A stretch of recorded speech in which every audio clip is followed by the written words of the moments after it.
Welcome to Bloggingify guys, and if you are looking for MasterStudy LMS Pro plugin for your WordPress website, so in this video I will guide you how you can purchase it from Bloggingify store and how we can deliver it to on your WordPress website. So let's get started. So I will provide you the direct product link in the description box. So just check the description link and you will redirect this type of product page. Okay.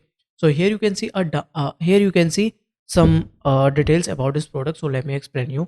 Uses for one domain, update validity, lifetime auto update from your WordPress dashboard. Installation manually we will install. That means you have to share your website temporary access with us, and we will install this plugin and all plugin with our original license key. So you will receive lifetime auto update or yearly auto update on our all product. Okay. So if you want to purchase this one, so just click on add to cart button. Now click on checkout button. Now here you have to fill your billing information, that is your first name, your last name and other information, and select your payment method and confirm your payment. After the payment confirmation, you will redirect this type of thank you page, and here you can see a download button. So just click on it and you will receive our premium contact support there. So just send your website temporary access with us and we will provide uh, you installation in a few minutes. That's a simple process. So if you have any doubt, you can do a comment in comment section. And once again, thank you so much for watching this video.